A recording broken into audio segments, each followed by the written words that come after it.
Alright, so nagbabalik na naman Master Judea dito sa panibagong upload natin mga kababayan at ang pag-uusapan natin mga sinungaling na booking. Yan.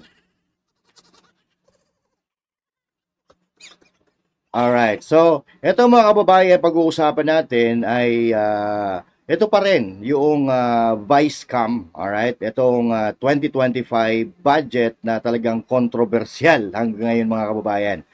At syempre hangga't hindi naaayos to, dapat hindi rin tayo tumitigil sa pagsasalita at pagbusisi at pagtingin kung ito ba ay tama o mali. At alam na alam naman natin na may mali po talaga dito mga kababayan sa kabila ng pagdepensa ng iilan sa ating mga kongresista, mga senador. Pero alam na alam po natin na may mali po talagang nangyari dito dahil kung makikita po natin, iba-iba ang mga statement ng mga congressman, iba-ibang statement ng mga senador, tulad ng mga tatalakayin natin. Katulad ng nasa title natin, mga kababayan, mga sinungaling na booking. At siyempre, pag-uusapan din natin ang sorpresa ni Congressman Ungap. Yan. Kung ano po yung sorpresa na yon, mamaya sa bandang dulo ha. Oo. Mamaya sa bandang dulo pag-uusapan natin kasi exciting po ito ha. Exciting po ito mga kababayan dahil labanan na po ito ng senador sa senador, kongresista sa kongresista. Yari na. Oo.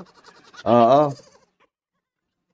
Matira ang matibay na lang dito mga kababayan. Pero, gusto ko lang ipaalam sa ating mga kababayan na malaki po ang papel natin dito dahil ang pera po na ito ay nanggagaling sa pinaghirapan natin sa mga tax, sa mga kaltas na binabawa sa atin ng mga kumpanya at sa bawat pagbili natin ng produkto ay may kaakibat po yon na tax mga kababayan. Yan. At siyempre, bago tayo magsimula, kumustahin muna natin ang mga kababayan sa Luzon, Visayas, Mindanao at sa mga kababayan natin sa iba't ibang panig ng mundo, iba't ibang sulok ng mundo. Magandang araw po sa inyong lahat, okay? At siyempre huwag kakalimutan mag-like, share, and subscribe doon sa mga bago na hindi pa nakakapag-subscribe sa ating channel. So huwag po nating ipagkait yan. I-share po natin at i-like po ang ating mga video, alright? So ngayon, mga kababayan, nakikita nyo po sa screen, kumpirmado, blanco. Lagot kayo lahat sa sorpresa ni Ungab. Okay, para ito sa mga pumirma doon sa Vice Cam report, no? Na di umano ay mayroong mga blanco at pinatunayan naman yan ng ilang senador, mga kababayan, na blanco talaga. So, pero meron din naman nagsasabi na hindi daw blanco. Of course, okay? Kasi kung ikaw ay pumirma doon sa mga dokumento na yon, alangan naman aminin mo na pumirma ka. Kasi pag inamin mong pumirma ka at may blanco doon, ibig sabihin doon, tanga ka. Uh, it's either tanga ka or kinukonsente mo yung paglabag sa batas. Ganun lang po yun. Oo. Kung pipirma ka ha, kung pipirma ka doon sa Vice Cam report na may mga blanco. Oo, katulad nga nung sinabi ng isang senador diyan na hindi daw niya nakita kung may blanco doon kasi secretary lang niya ang nag-check. Oo, di ba? Pero nakapirma pala yung senador na yun. Oo.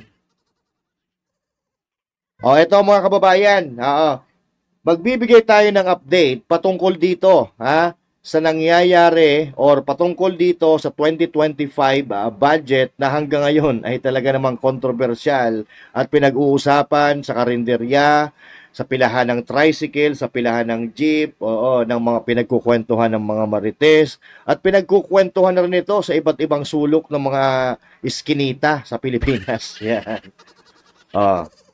Kaya naman, andito tayo para magbigay po ng update regarding po dito. At syempre, pag-uusapan natin, kukumpirmahin natin, at titingnan natin kung sino, alam na natin kung sino ang nagsisinungaling dito, pero ididiin natin, mga kababayan, no? Ididiin natin At syempre, ang pinaka-importante dito, yung surprise ni Congressman Ungab. Surprise! Okay, sige. Umpisaan na po natin mga kababayan. So ito ang pinakamagong impormasyon or datos regarding po dito. Idudulog na sa Korte Suprema ang kontrobersya sa 2025 national budget. Hihilingin na isang kongresista kasamang ilang grupo na ipawalang bisa ang budget dahil sa illegal umanong pagdadagdag sa BICAM report matapos itong ratipikahan ng Kongreso. Git naman ni Senate President Chis Escudero, walang ginawang mali sa proseso. Okay. Wala daw ginawang mali sa proseso. Okay? At isa sa mga pumirma na nakita po natin doon, sa pinakita ni President Duterte, pinakita rin ni si Raul Manuel, nakapirma din po doon si Chis Escudero. Kaya siyempre, mga kababayan, kung nakapirma ka doon, siyempre, i-justify mo yun eh. Kasi, pag inamin mo na blanco nga, bubueltahan ka. Ba't ka pumirma? Blanco pala. Di mas mahabang istorya yun, di ba? Mas mahabang debate yun, kumpara doon sa i-justify mo na lang, walang blanco doon. Oo. Tapos ang usapan, walang blanco. Oo. Pero, may mga magpapatunay, marami nagpapatunay na blanco talaga. Katulad na lang si Raul Manuel, di ba? Si Senator Bato de la Rosa. At mamaya, meron pa. Wait lang. Tuloy natin. Hihilingin ng ilang grupo kasama si Davao 3rd District Representative Isidro Ungab sa Korte Suprema na ipawalang bisa ang 2025 national budget dahil hindi raw ito dumaan sa tamang proseso. Bagay na posibleng maglagay daw sa alanganin sa operasyon ng gobyerno. Ang itinuturo ng Ungab na maling proseso ang pagsisingit-anya ng ilang mga halaga sa budget kahit tapos na ang Kongreso sa legislative process. Dahil naratipikahan na ng parehong sangay ng Kongreso ang report ng Bicameral Committee ng may mga blankong probisyon. For me, uncharted waters pa to. Kasi Now we are talking GMA7. Buti naman. Now we are talking. Okay? Pati ang GMA7 mga kababayan, sa ating pakiramdam dito, naniniwala na rin sila na may mga blanco talaga. May mga patunay na pinapakita. May mga ebidensya na pinapakita. Sino ba naman di ba naniniwala dyan? Good job. Palakpakan natin ng GMA7. Tuloy natin. you can only have a reenacting budget pag walang na-approve na budget. May na-approve na budget i-declare invalid or magmamadali ang Kongreso ulit na magpasa ulit ng budget. It's possible, no? Kasi an error in legislation can be corrected only with another legislation. Yes. Talaga. Itinanggi na ng Pangulo na blanco ang pinirmahan niyang General Appropriations Act. Ito na yung batas na nagsasaad ng budget ng gobyerno. Sino nandyan? Grace po, Chis Escudero, sino pa to? Martin Romualdez. Ay, nandiyan si Kimbo Oo. Yun. Para sa taong ito. Pero sabi ni Ungab, tama naman na walang blanco ang enrolled bill. Ito yung kopya na hango sa BICAM report na naratibikahan na ng Kongreso at pinirmahan ng Pangulo. Ang problema, ang naratibikahan daw ng Kongreso ay ang BICAM report na may mga blanco na naging kompleto na sa enrolled bill. Maling-mali raw ito at illegal. Sino kaya ang nag-fill in the blank, no? Ang gusto natin malaman kung sino ang nag-fill in the blank. Gusto natin malaman ngayon, kung kailan sila maglalaglagan. Kasi po ito mga kababayan, ay grabing paglabag sa batas po ito. Tandaan nyo po, pera ng mamamayang Pilipino po ang pinag-uusapan po natin dito. Ang aabangan natin ngayon kung sino ang unang PPO, kung sino ang unang manglalaglag sa kanila. Kasi yan mga yan pagka nagkasukulan, kanya-kanyang ligtas na yan ang sarili So aabangan natin yung pagkakataon na yan mga kababayan kasi napakalinaw dito na mayroon talagang fill in the blanks na nangyari. Dahil anuman ang idinagdag sa enrolled bill ay hindi umunod dumaan sa ratifikasyon. Sino ang magician? May nag-magic, magician. Ay! Yung sing it after, wala yun, hindi yun na-ratify. May magician talaga. May magician daw. Sabi ni Congressman Ungab. Matindi. Oo. Pinakita ni Ungab sa GMA Integrated News ang in-email ng House Secretariat na kopya ng bicameral conference report sa lampas 300 mga kongresista pasado alas 6 ng gabi ng December 11. Paktay ka diha. Mahirap po pasinungalingan yan. Lalo na yung lagpas 300. Oo. Yung lagpas 300 na kongresista, halimbawa, nagkasukulan, no? Nagkasukulan at nalaman talaga ng taong bayan, napatunayan sa Korte Suprema na mayroon talagang hindi magandang nangyayari, ay malamang sa alamang maglalabasan ang mga kopya na yan. Oo. Kasi nauna nang naglabas ng kopya si Raul Manuel. Ayan. Oo. Sumubok si Raul Manuel na ilabas yung kopya na ipinadala sa kanya. Oo. Okay. So, the Makabayan Black is testing the water kung ano ang magiging reaksyon ng taong bayan pag nilabas nila yung kopya na ibinigay sa kanila ng Kongreso. So ngayon, mga kababayan, abangan po natin kung sino pa ang mga maglalabas, mga maglalabas ng kanya-kanyang mga kopya na pirmado noong bicameral committee. Ipinakita na po natin yan kung sino mga congressman na miyembro ng BICAM ang mga pumirma. Halos yung congressman lahat yun pumirma. Pero sa mga senador, merong hindi pumirma doon natatandaan ko, Senator Bongo, Senator Bato, sino pa ba? Loren Legarda, hindi pumirma yon. Pero yung majority pumirma. Kaya nga naibigay or nakalusot na kasi majority wins, di ba? 3 yung hindi pumirma, yung pumirma lagpas sa 5 or lagpas sa 4, kahit 4. So, mas powerful pa rin yung 4 kaysa dun sa 3 na hindi pumirma. Sabihin na natin, 4 yung hindi pumirma at 5 yung pumirma, wala, talo pa rin. Kaya nakalusot, mga kababayan.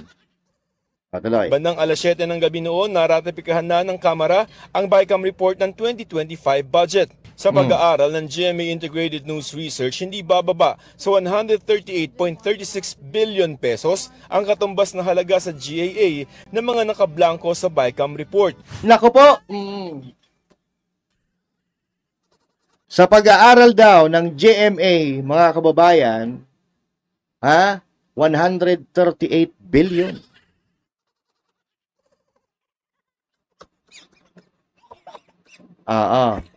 Napakalaking pera po yun. Yun pa lang po ang pag-aaral ng ABS-CBN. So, unofficial po yun, 110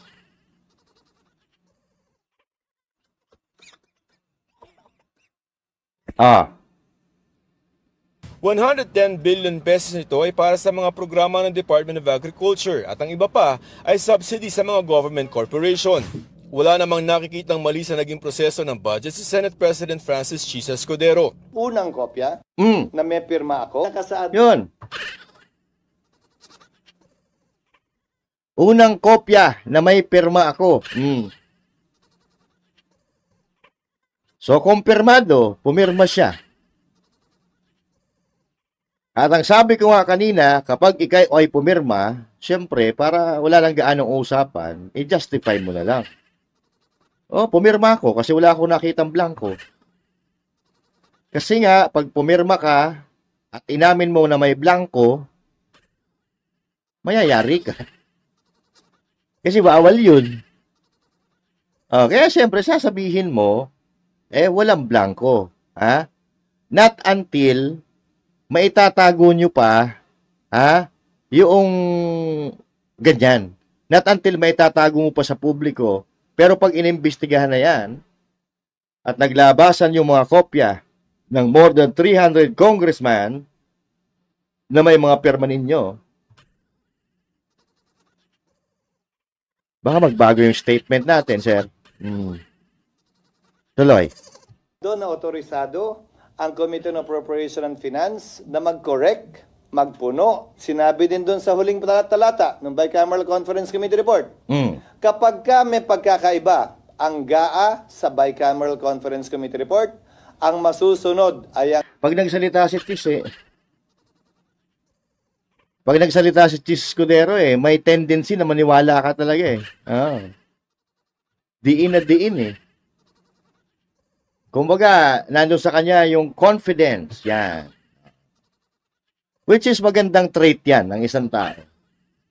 Pero yung confidence mo, gagamitin mo sa hindi maganda, wala rin.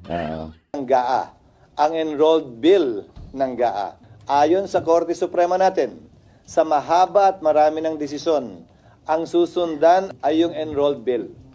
Yung pinirmahang bersyon ng batas, yon ang mag-govern. Ngayon, kung may kulang doon, tama lamang na ito'y makwestiyon. Nililihis talaga Wala na naman nagsasabi Wala naman nagsasabi na bawal yung pagpirma ng GAA. Nililiis niyo usapan Ang pinag-uusapan po natin dito yung BICAM report na may mga blanco. Dapat doon sa BICAM report pa lang, kumpleto na po yun. Doon pa lang dapat nalagyan na ng item yung mga blanco. Yun po ang kinu-question. Hindi yung General Appropriation Act na sinasabi mong batas na. Wala naman tayong pakialam dun Oo, batas na yun Kumbaga, ipapasa mo talaga Ang problema, yung mga insertions, yung mga dagdag bawas, sa likod ng camera. Or, pag may nirelease dahil finil in the blanks yun pagkatapos, tama lamang na hindi i-release yun at hindi payagan i-release yun. Alam na... Wala namang sinabi na blanco nung pinirmahan ni Pangulong Bongbong Marcos.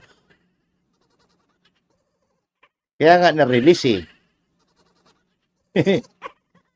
Kaya talaga Nung kongresistang nagre-reklamo at nagsasaad ng mga punto niya kaugnay sa bagay na ito.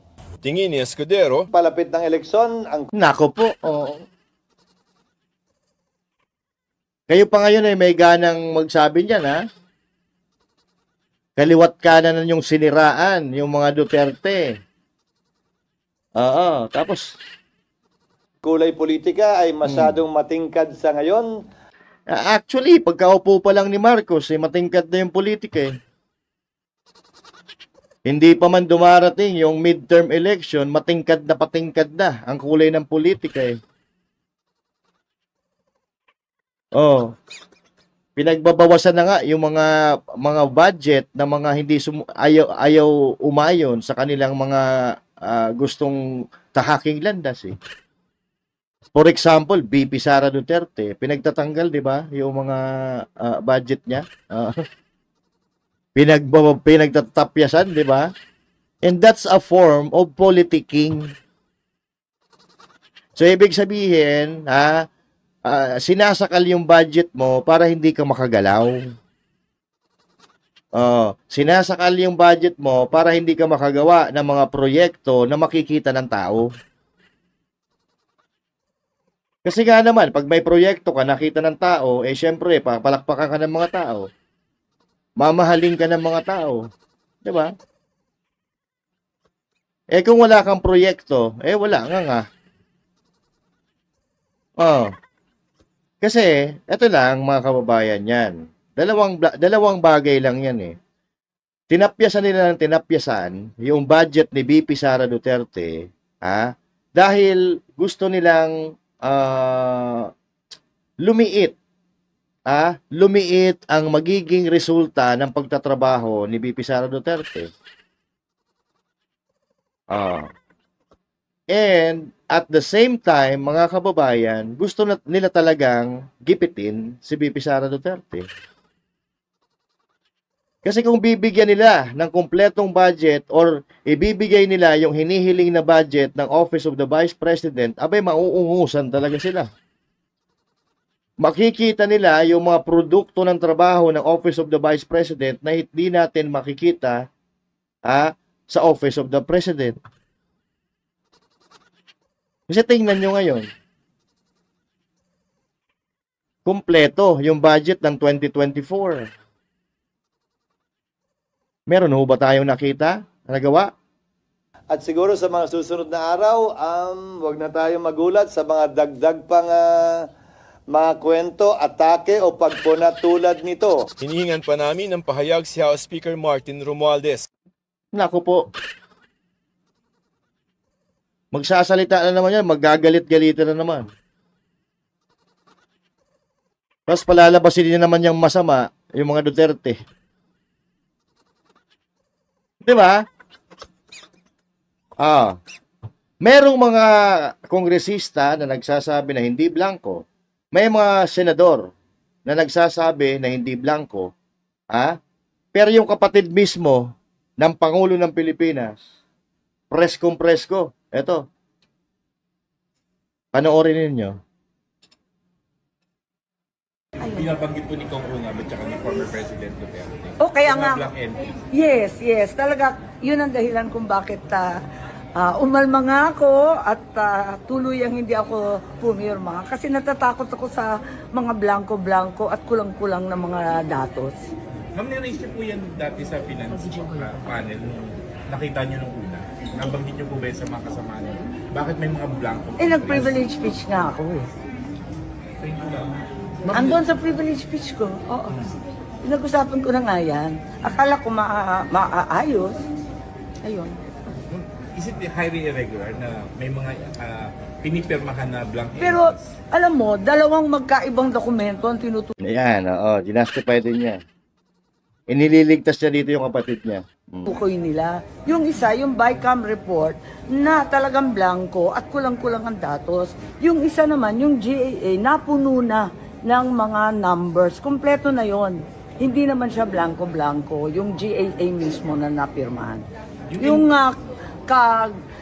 gulat-gulat yung BICAM kung bakit nakalusot na may mga blankong amounts. Ma'am, yung enroll Oy, Cheese, Escudero. Sino kaya ang nagsisinungaling sa inyo ni Amy Marcos? Sino kaya ang nagsisinungaling sa inyo ni Amy Marcos, ni Senator Bato de la Rosa? Okay, so dito mga kababayan, we don't care who's talking, no? We don't care who's talking. Si Super Ate pa yan, wala tayong ipakialam dyan. Ang importante sa atin, yung sinabi niya. Totoo naman yung sinasabi niya na kompleto naman talaga yung GAA na pinirmahan ni Bongbong Marcos. Ang nakakapagtaka nga raw, yung sa BICAM conference ng mga blanco, hindi niya alam kung bakit nakalusot. Cheese, paano yan, sir? Kasama mo sa Senado, nagsasabi, Dalawa. Si Senator Bongo, nagsabi rin yan. Bakit nakalusot? So, booking ang mga sinungaling. Pero ito nga, may panawagan si Super Ate, May panawagan si Super Ate sa kanyang kapatid, Mananawagan ako Saan? sa aking kapatid, ng aking Tapos? mahal na Pangulong Bongbong, na kung mahina ang aking boses na mag-isa, ngayon nawa ay Yan, okay. Amy Marcos, ramdam mo na ba yung boses ng sambayan ng Pilipino? May epal na naman, Noon pa, alam mo na may mali sa administrasyon ng kapatid mo. Di ba? Yung PI. Di ba? People's Initiative. Ano pa ba yung nito? Smuggling. Yan. Ano pa, yung mga iniingay nito dati na wala namang nangyari. Maharlika Fund. Di ba noon pa? Ha? Noon pa na may hindi na maganda, hindi na talaga mangyayari, maganda ang nangyayari sa administrasyon ng kapatid mo. Hindi ka naman pinapakinggan. Tapos ngayon, sasama mo pa yung sambayan ng Pilipino. Parang yung sinasabi niya dito na, oo, salita ako ng salita dati pa, pero hindi naman ako pinapakinggan.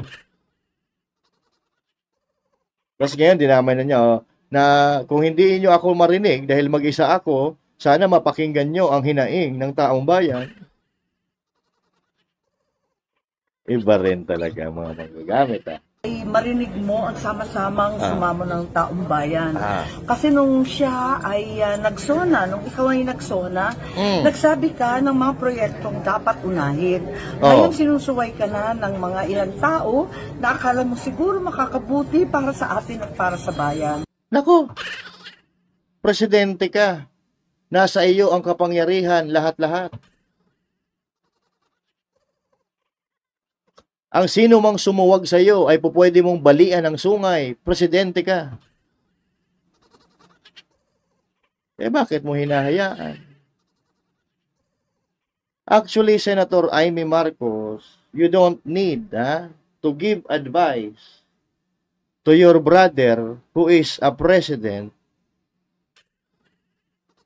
Kasi the fact na tumakbo siya bilang presidente ng Pilipinas, we are hoping and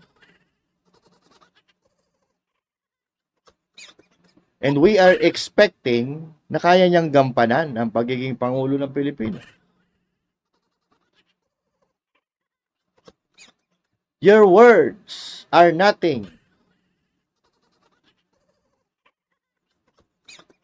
but a publicity to me.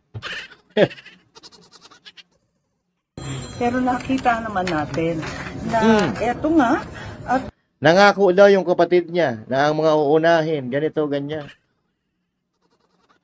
Katulad ng sinabi natin kanina, walang proyekto. Pinatunayan yan ng kanyang kapatid. Na hindi talaga tinupad ni Marcos Jr. yung kanyang mga pinangako doon sa SONA.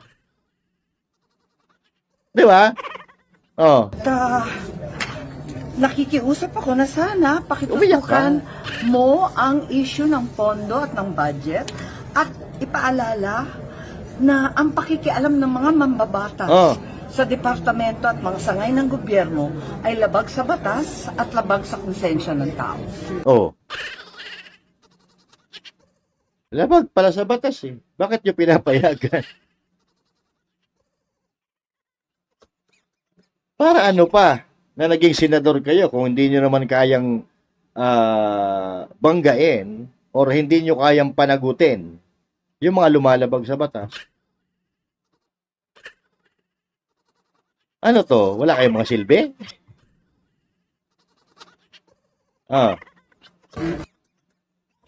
Labag pala sa batas. Ang dami-dami nyo dyan. Bakit nyo hinahayaan? O baka kayo lahat lumalabag na sa batas. Baka lahat kayo may kanya-kanyang hawak na alas sa isa't isa. Kasi siyempre ang isang tao, di ba, ganito, ang dahilan lang naman yan kung bakit hindi nagsasalita, it's either kinukonsinti mo or may tinatago ka rin.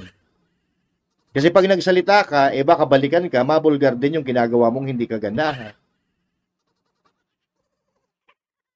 Di ba? Pero, eto na nga yung sorpresa. Ano nga ba yung sorpresa na yon? Eto na, mga babayan. Sa unang bugso ng ating balitaan, may susunod na hakbang ng aabangan ng taong bayan sa issue ng nadiskubreng blank line item sa BICAM report ng 2025 National Budget. Naku po! Ano na pong susunod na hakbang? Ito yung hinihintay natin eh. Ha? Kung ano talaga yung mangyayari. So, ito yung sinasabing, you walk the talk. Pag meron kang inakusa, panindigan mo. Dalhin mo sa Korte Suprema.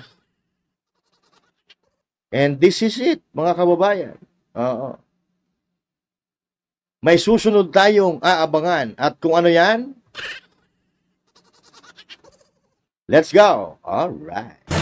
Sa kanyang 15 taong karanasan bilang kongresista, ngayon daw nakakita si Davao City Representative Isidro Ungab ng ganitong sistema sa Bicameral Conference Committee. Ang tinutukoy niya ay ang mga blankong line items sa Bicam Report ng 2025 National Budget na anya'y labag sa batas. Partikular dito ay ang missing budget amount sa Department of Agriculture at ang program funds na anya'y bilyones ang halaga. Nako po, yan ang sinasabi. At yun din po ang lumabas doon sa pag-aaral ng GMA7. Ha? Oo. Yung mga may blanco-blanco po na yun ay yun sa agriculture at yung kanina, pinag-usapan natin nung piniplay natin yung video ng GMA7. Actually, all in all, there are 13 pages, total of 28 blank items, which will amount to billions of pesos. Nako po. Ang tanong kung bakit ito napirmahan... Ani Congressman Ungab, dapat walang blanco at kumpleto ang line item sa Bicam Report dahil ito ay pipirmahan ng Presidente. Pagdating sa lamesa ng Pangulo, iginit ng two-time Appropriations Committee Chairman na hindi na maaaring puna ng mga blankong line items dahil hindi ito prerogative ng Pangulo. Sa ilalim ng presidential veto, maaari lamang magbawas at hindi maaaring magdagdag ng pondo ang punong ehekutibo. Kaya ni Ungab, paktay! So, ibig sabihin lang nito, hindi na maibabalik yung mga kinaltas na pondo, katulad doon sa DILG. Yung 500 million na tinapyas doon, aba, hindi na pala pwede ibalik. Ay, magagalit niyan si DILG Secretary John Vic Remulla.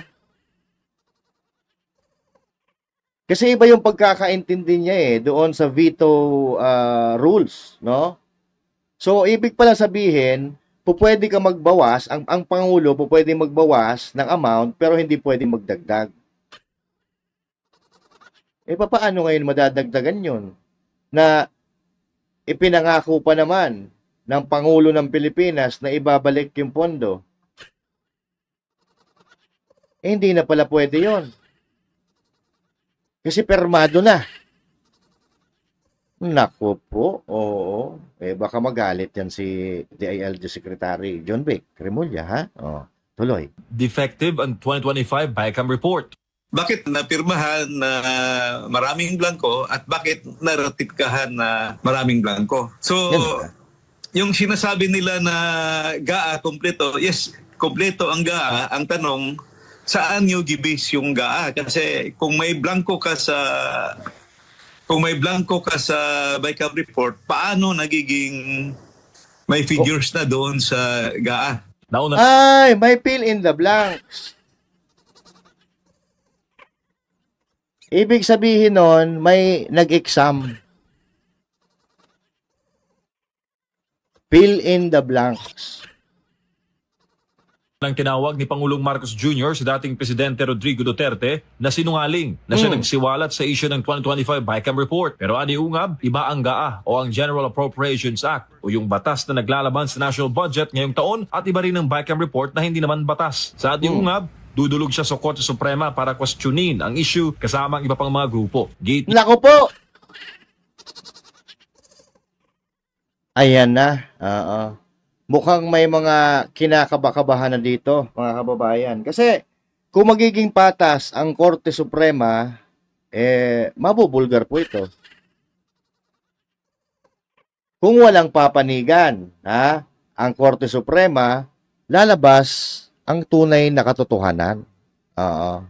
Papaano? Sana, ito ang pinakataas-taasang hukom ng Pilipinas, Supreme Court. Diba? Lahat ng ginagawa ng mga nagpapatupad ng batas, diyan ang gagaling. Halimbawa, arrestuhin mo si ganito, arrestuhin mo si ganyan. Oh. Ipasara mo si ganito, ipakulong mo si ganyan. Korte Suprema po ang nagde-decide yan. Eh. Oh. Niya, hindi na tama ang ginagawa sa BICAM at palala ito ng palala kada taon. Nako po, taon-taon pala. Oo.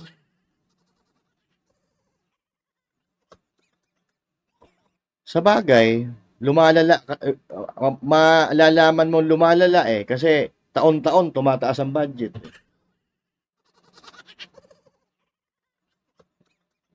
Ang problema, tumataas ang budget, wala man tayo nakikita.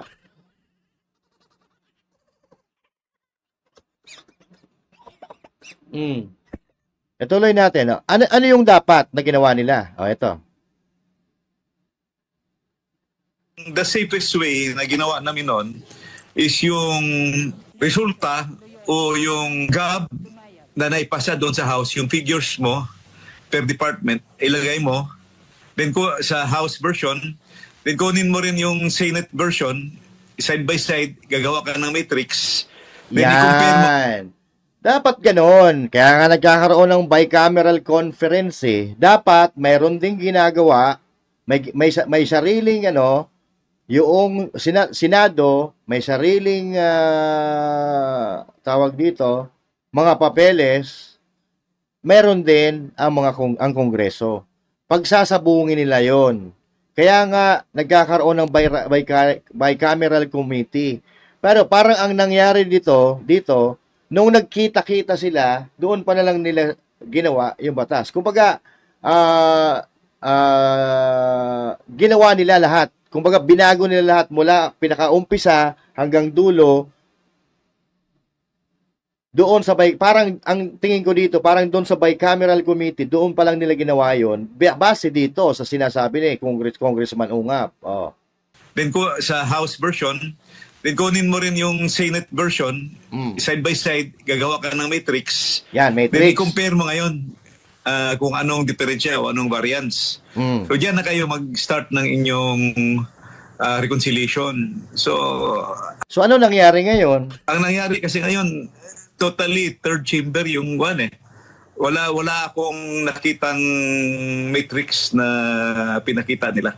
Yan. So bago po maaprubahan yung budget, no? Bago mapirmahan yung GAA, wala rin po tayong nakita na matrix na ginawa ng Senado na pinakakapakita sa taong bayan. No? Ito, ang proposed budget galing sa Senator. Ito, ang proposed budget galing sa Congressman, sa Kongreso. Wala po tayong nakitang gano'n. Kaya po, questionable. So, third chamber, inulit talaga yung buong budget. Pagdating doon sa bicameral conference. Para sa Diyos at sa Pilipinas kung mahal, MJ Mondejar, SM9 News. So, buti na lang, maganda boses ng kaibigan natin yan. Nasa puging-pogi na si MJ Mondejar. Tsaka si cute na si Admar Villando, di ba? Malulupit yan ng mga kaibigan natin sa SM9. So, sa madaling salita, mga kababayan, ang pinag-uusapan po natin dito ay yung BICAM. Pero, bakit? Sinabi ni Bongbong Marcos na sinungaling si VP Sara Duterte. Si President Duterte.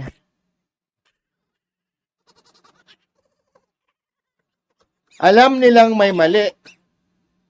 Bakit? Unang-una, bakit mo tatawaging sinungaling yung isang tao na nagtatanong?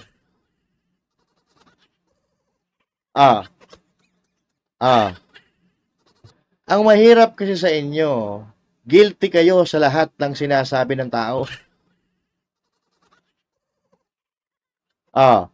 Natatandaan nyo ba, mga kababayan, na pumalag ang palasyo sa sinabi ni Duterte at sinabi ni Ungab noong sa Basta Dabawenyo na podcast.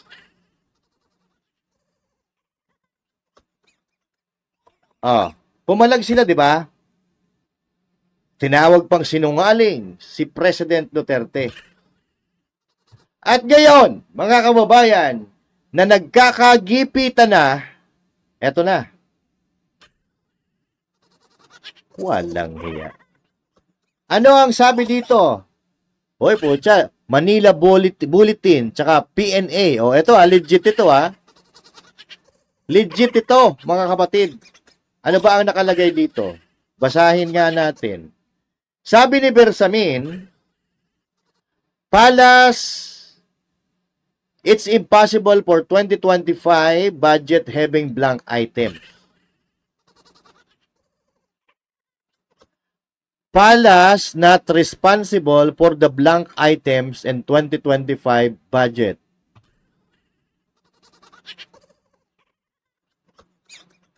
So parang inamin mo ngayon na walang hiya kang dapungal ka na may blanco nga. Ito, sa Manila Bulletin, sinabi mo, it's impossible for 2025 budget having a blank item. Ayan sa baba, January 20, 2025, 8:10 a.m.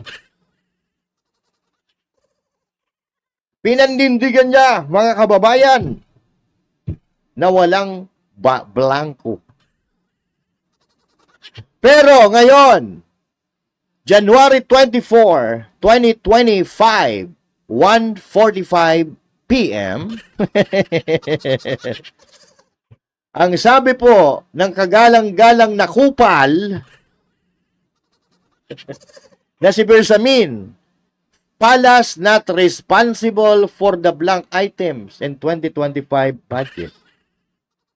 Walang Diyos. Ano ba talaga, kuya? Saan ka ba lulugar? O may lugar ka ba talaga? Yan. Sa PNA yung kanina. PNA, Philippine News Agency. And now, let's take a look at it on GMA News.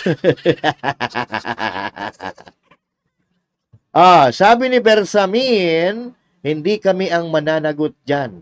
Bersamin says on the supposed blank items in 2025 budget.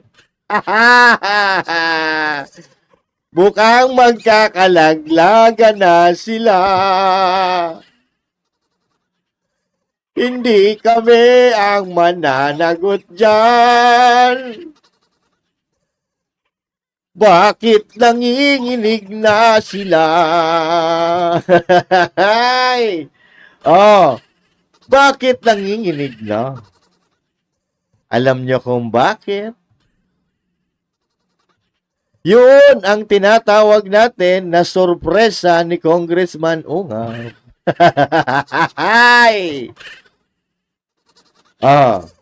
Dahil mga kababayan, iaakyat na sa Korte Suprema, ang problema na ito, kanya-kanyang ilag na sila. Hindi kami ang mananagot niyan. Sino ang mananagot? Kung ako sa inyo, para matapos na yan, sabihin nyo na kung sino. Kung pwede mo naman sabihin, ang may pakana niyan, si ganito, yung tambalang daw. Ang may pakana niyan, yung ganito. Binigyan ng pera yung mga ganito, sila ganyan-ganyan. Kaya pumirma na yan. Ilaglag nyo na. Yan ang sinasabi natin, di ba?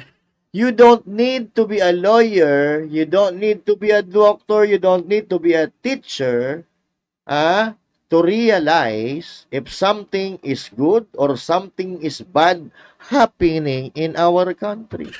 You don't need to be anybody to see what is happening in our society. On your bare eyes, malalaman mo kung may problema at kung saan ang gagaling ang problema. So ito ang problema ngayon. Mukhang magkalalaglaga na sila. Alright? So mga kababayan, ayan po ang ating topic ngayong araw na ito. Maraming salamat sa inyong panonood.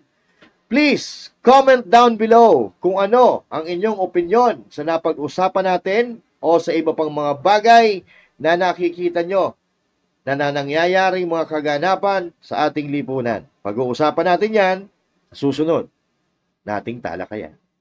Maraming salamat, and once again, this is Master Juday saying thank you. God bless you all, and to God be the glory. Goodbye.